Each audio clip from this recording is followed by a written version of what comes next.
Bismillahi wa bihamdih. Assalamualaikum warahmatullahi wabarakatuh. Alhamdulillahi rabbil alamin. Puji syukur tiang pelungkum tipak desida Allah subhanahu wa ta'ala. Dan mari selalu kita membaca salawat. Allahumma aslih ummata Muhammadin sallallahu alaihi wasallam. Wa farrij an ummati Muhammadin sallallahu alaihi wasallam. Warham ummata Muhammadin sallallahu alaihi wasallam.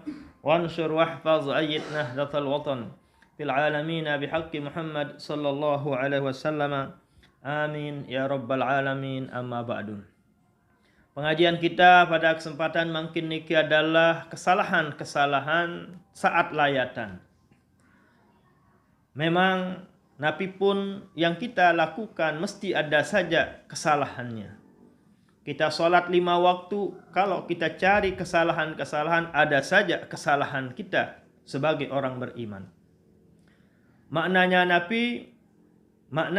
maksud yang adalah mari kita sadari, selalu sadar diri bahwa pada diri kita ini merupakan mahallul khata'i wan nisyan. Ada saja kesalahan-kesalahan dalam hal apapun yang kita akan lakukan. Dari itulah bukan kami ingin mendiskriminasi, bukan kami meremehkan pelungguh-pelungguh kami, para jamaah kami, siswa-siswi kami, santri-santriwati kami. Tatkala kami menjelaskan kesalahan-kesalahan saat layatan, bukan berarti kita akan tinggalkan, tidak. Tapi harus kita benahi, kita berusaha, lakukan. Benahi, kerisa, napirun kekurangan-kekurangan searak, tatkala ke gawe layatan niku.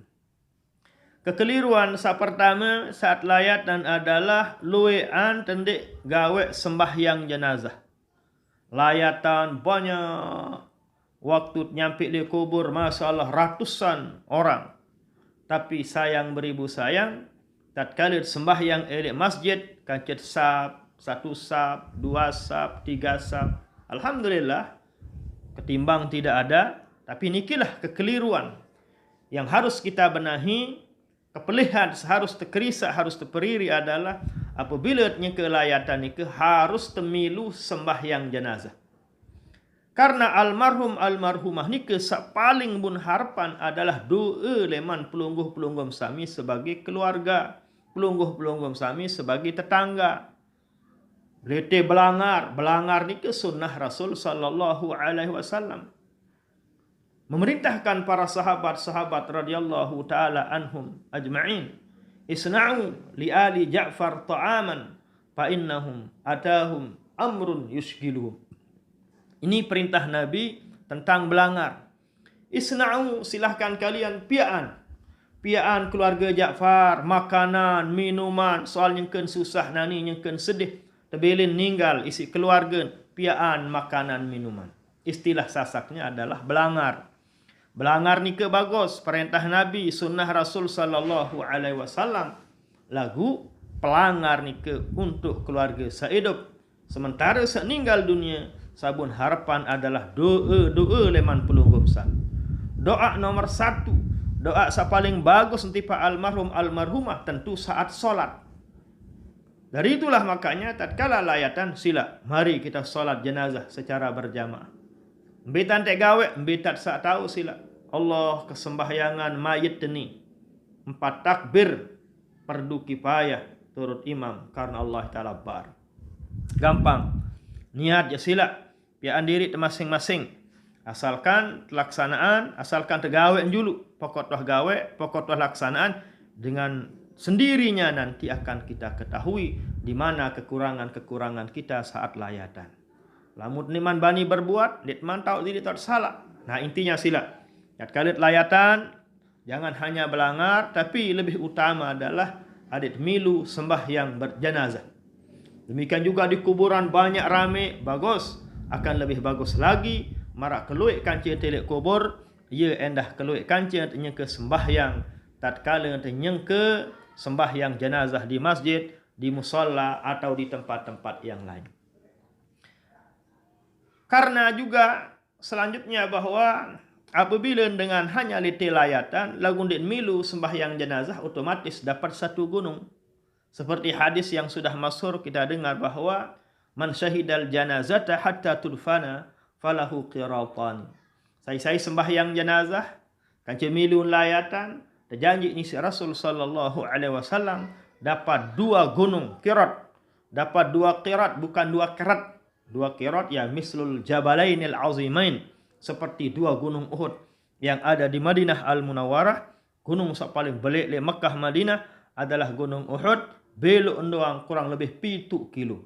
Seperti ini kelah yang akan diberikan ganjaran pahala oleh Allah Subhanahu wa taala bagi orang yang melakukan salat jenazah dan melakukan layatan. Nah, nikalah keliruan sak pertama yang perlu kita benahi, sak perlu kerisa adalah ndak hanya layatan lagu ndit sembahyang jenazah. Sembahyang jenazah betar sak tahu.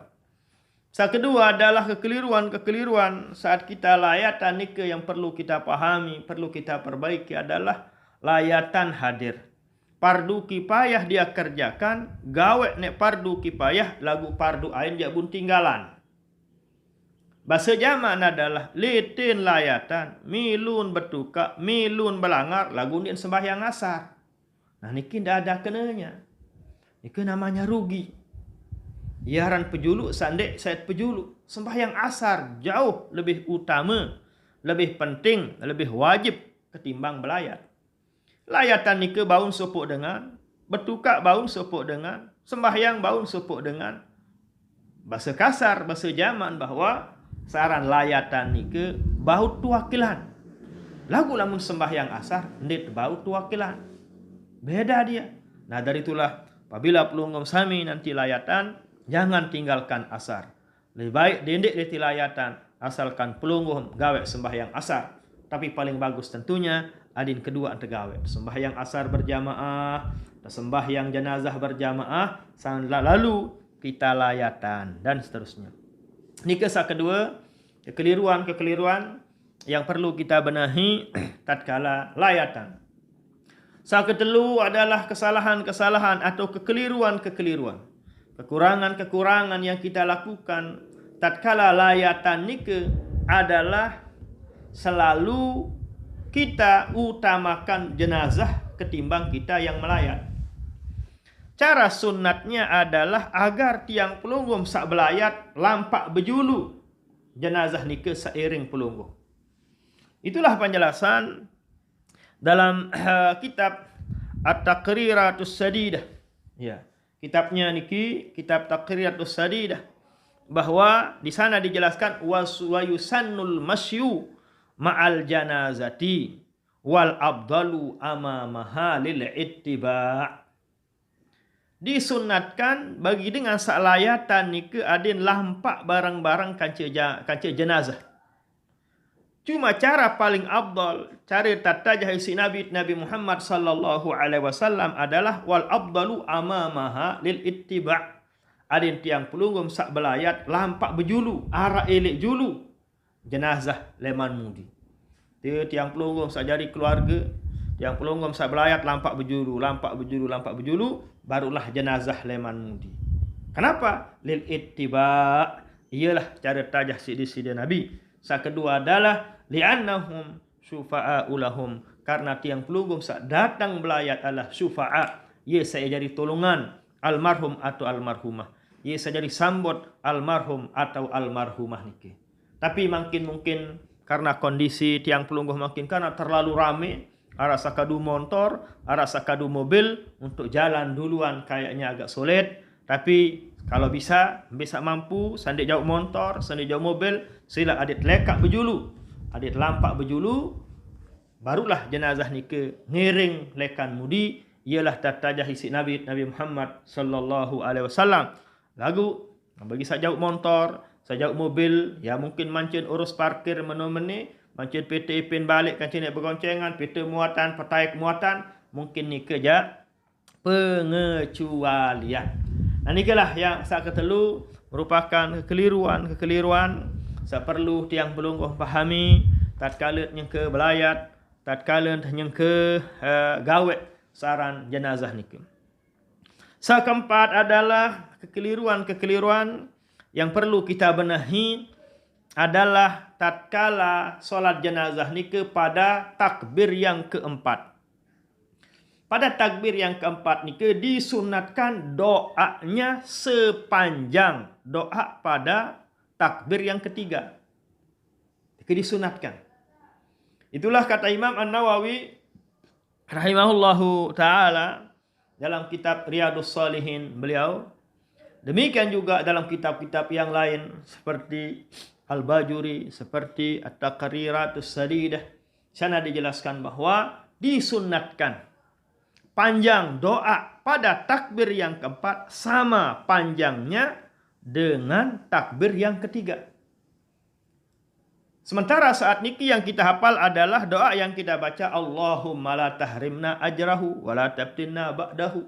Itu aja yang kita hafal, tidak apa-apa, tetap sah. Akan tetapi lebih bagus, lebih baik agar sama panjangnya.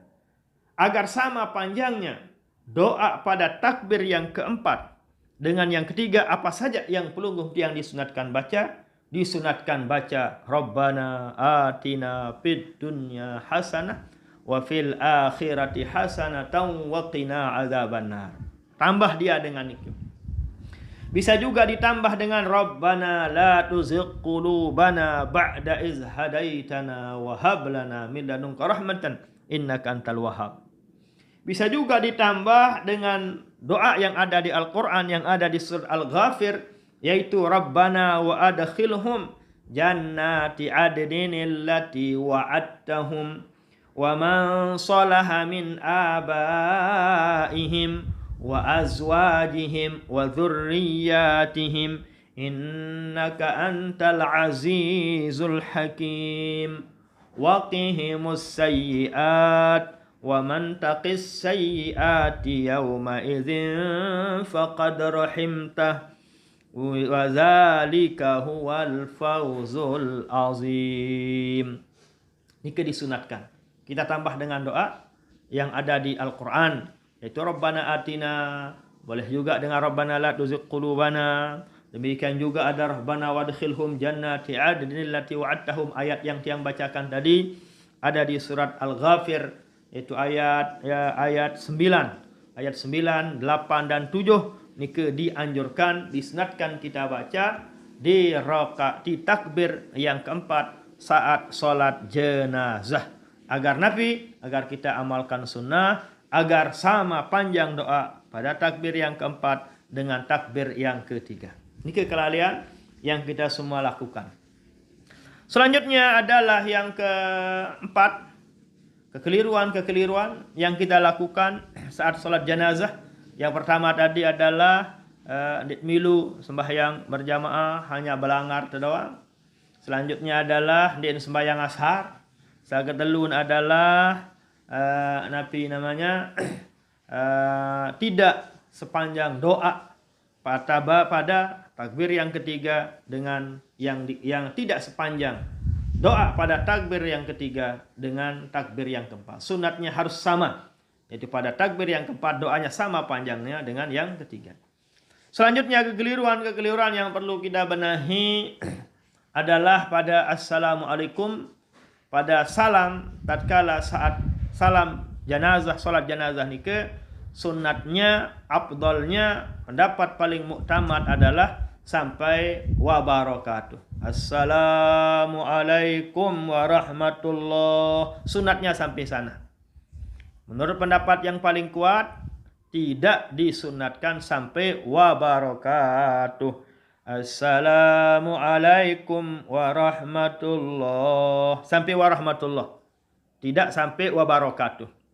Memang pendapat Ibnu Hajar lah yang mengatakan, demikian juga di Fathul Qarib itu dijelaskan bahwa sunat juga pada salam pada waktu salat jenazah sampai wa barakatuh. Assalamualaikum warahmatullahi wabarakatuh.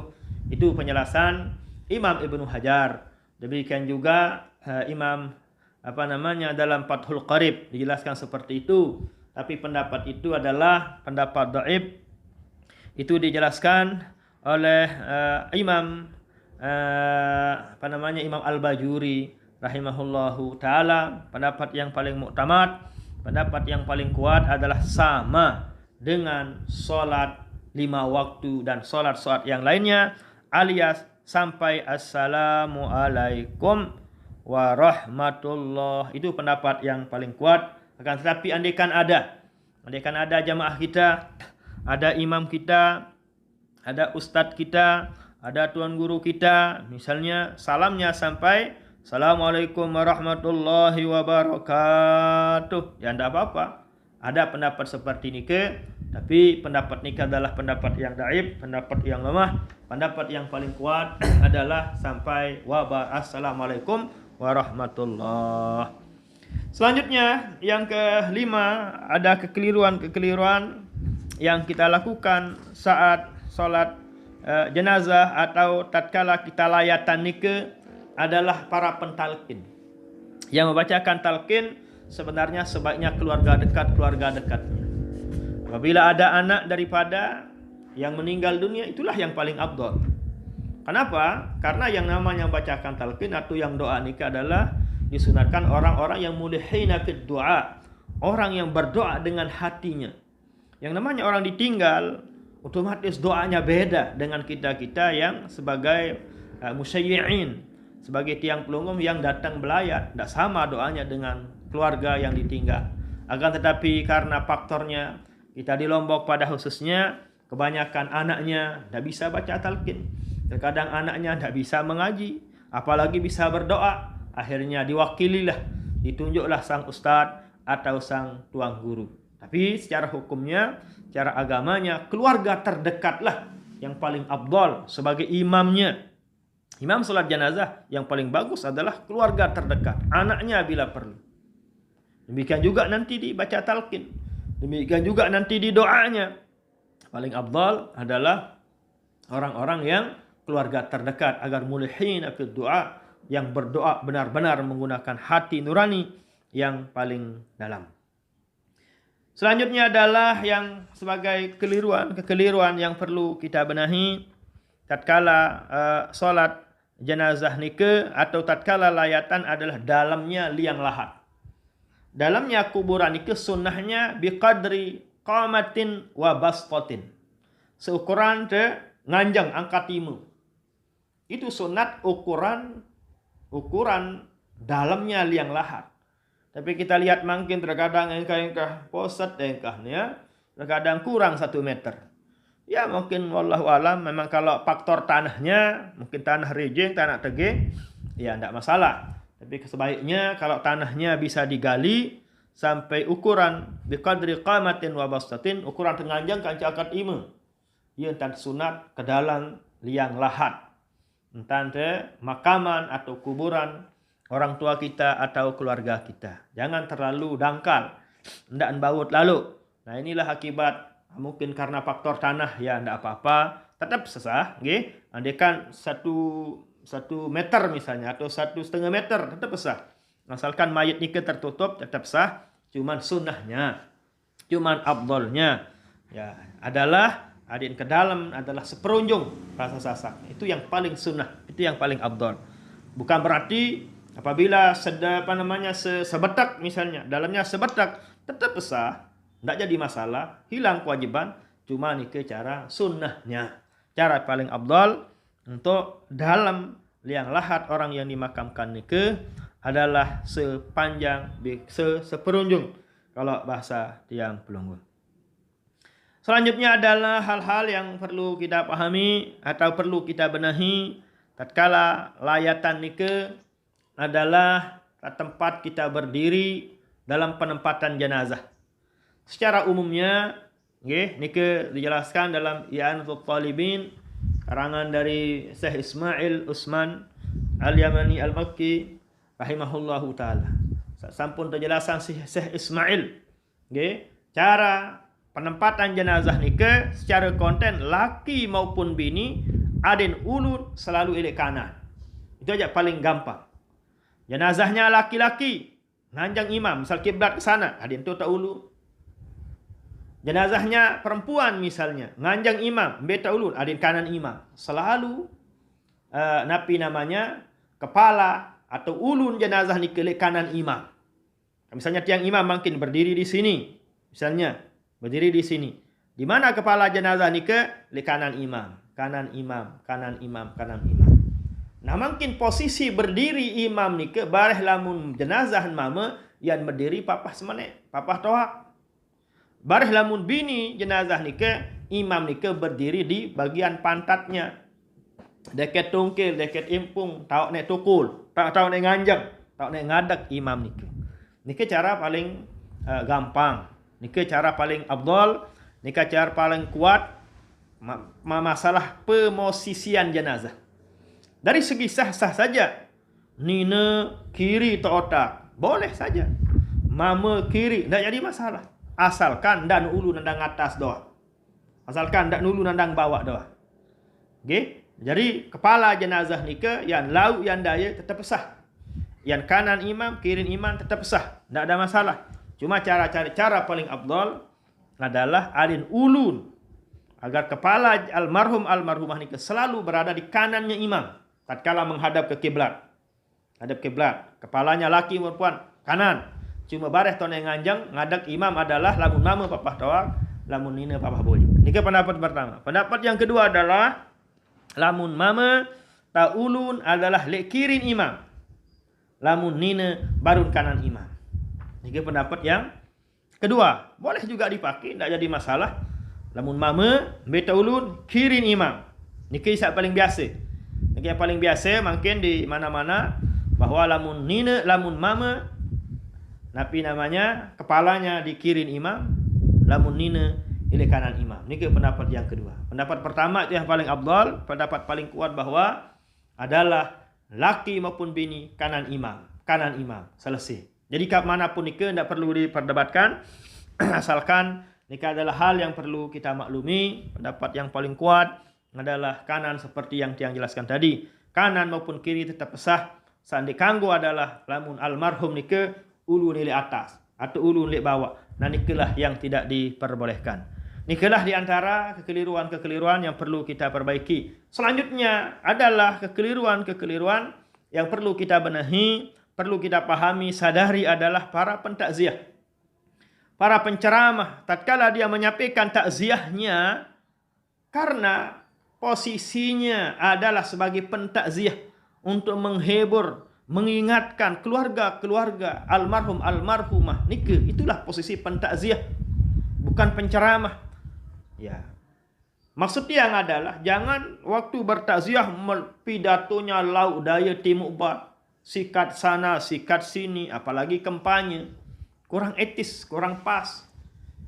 Yang namanya menyampaikan sesuatu bukan pada tempatnya, itulah yang namanya zalim. Yang namanya zalim adalah wad'us syai'i fi ghairi mahallihi. Menempatkan sesuatu bukan pada tempatnya. Menjelaskan sesuatu bukan pada tempatnya. Di sana dijelaskan zalim. Tatkala kita khutbah, misalnya khutbah hari raya Idul Fitri, Idul Fitri, hendaklah kita jelaskan masalah fitrah. Jangan khutbah hari raya Idul Fitri, dia jelaskan masalah korban. Zalim namanya dalam bahasa agama. Demikian juga, misalnya tatkala khutbah Idul Adha, yang dijelaskan adalah masalah udhiyah, masalah kurban. Jangan ceritakan masalah fitrah. Zalim namanya niki. Nah demikian halnya juga dalam bertakziah. Janganlah ada pada adik-adik nantinya, para santri-santriwati, jika kalian nanti menjadi ustadz, menjadi tuan guru, dipersilahkan Anda untuk menjadi pentakziah. Hendaknya lah kalian mencari ayat-ayat, hadis-hadis, hukum-hukum, syair-syair, hikmah-hikmah, hikayat-hikayat yang ada kaitannya dengan layatan. Yang semua tadi, baik Qur'annya, ayatnya, hikayatnya, hukum-hukumnya, akan menenangkan, menyadarkan keluarga-keluarga yang ditinggal mati. Itu yang paling penting. Jangan pidato lauk daya, timubat, karena itu bukan tempatnya. Kalau pengajian umum, ya silahkan, namanya pengajian umum. Tapi karena itu adalah pengajian takziah, maka sebaiknya yang disampaikan adalah hal-hal yang ada kaitannya dengan kematian. Jangan ngawur ngidul ke lauk daya dan timubat. Nah inilah hal-hal yang bisa kami sampaikan dan ada manfaatnya, ada barokahnya. Amin ya rabbal alamin. Sekian dan demikian, dan mohon maaf. Wallahul muwaffiq wal hadi ila sabilir rasyad. Assalamualaikum warahmatullahi wabarakatuh.